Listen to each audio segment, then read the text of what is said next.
आतंकवादियों को मार गिराया है और दावा यह किया है कि एक बार फिर से पुलिस स्टेशन का कब्जा, नियंत्रण वापस मिल गया है इजरायल की डिफेंस फोर्स को। राज कादियान साहब इस वक्त हमारे साथ जुड़े हुए हैं। कादियान साहब, ये जो चेतावनी बार बार दी जा रही है कि गाजा का इलाका खाली कर दें क्योंकि हम कोई भी अब रहमदिली वहां पर दिखाने वाले नहीं है, इसका क्या मतलब निकाला जाए? इजराइल के लिए मैं मानता हूं ये 9/11 से भी ज़्यादा गंभीर बात है, क्योंकि 9/11 पर तो 3,000 अमेरिकन मरे थे और उनकी प्रतिष्ठा पर चोट आई थी। इजराइल के लिए तो एग्जिस्टेंस का मामला है कि अगर इजराइल हार गया तो इजराइल ख़त्म हो जाएगा। हमास तो उनको रिकग्नाइज नहीं करते। आपने 10 आतंकवादी मारे हैं, आप 20 मार सकते हैं, 100 मार सकते हैं। गाजा स्ट्रिप तो सिर्फ 365 स्क्वायर किलोमीटर का इलाका है। इजराइल की लैंड फोर्सेस वहाँ काबू भी कर सकती है, कब्जा कर सकती है, लेकिन फिर क्या होगा?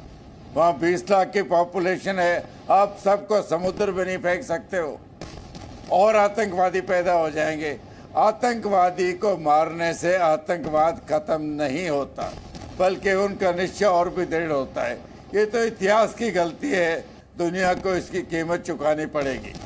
सही मायने में अगर मई 1948 में इजराइल को नया देश बसाना था तो जर्मनी में जो कैप्चर हो चुका था वहाँ बसाना चाहिए था, जहाँ से उनको मार के निकाला गया था।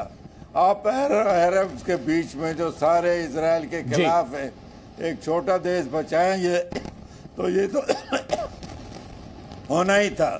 तो इजराइल के पास आप लैंड फोर्स से भेज दो, गुस्सा ठंडा हो जाएगा, लेकिन वो सोल्यूशन नहीं निकलेगा। गाजा स्ट्रिप में सारे आबादी को निकाल के आप डेजर्ट में नहीं भेज सकते हो, वो वहीं रहेंगे। अगर कब्जा भी कर लिया, अभी वो फेंस के पार से हमले कर रहे हैं, फिर इजराइल के अंदर रह के आतंकवादी हमले होंगे।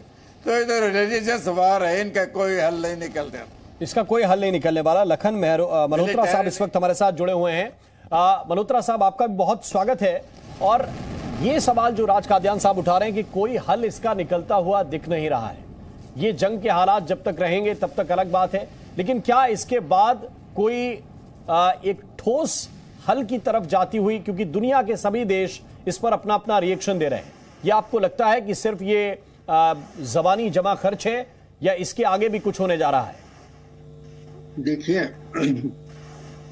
इजराइल और पैलेस्टीन का जो झगड़ा है वो इस कदर मुश्किल है कि उसका कोई भी सुझाव सामने आए वो काम नहीं करता है शांति की स्थापना के लिए।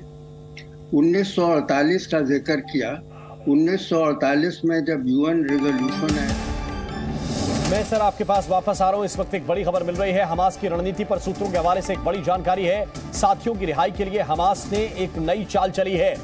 बंधकों के बदले साथियों की रिहाई का प्लान हमास ने बनाया है। हालांकि ये पुरानी रणनीति रही है, इस तरह से बंधक बनाकर उसके कुछ साथी जो पहले से इजराइल की कैद में हैं उनको आजाद कराने की ये कोशिश हो सकती है।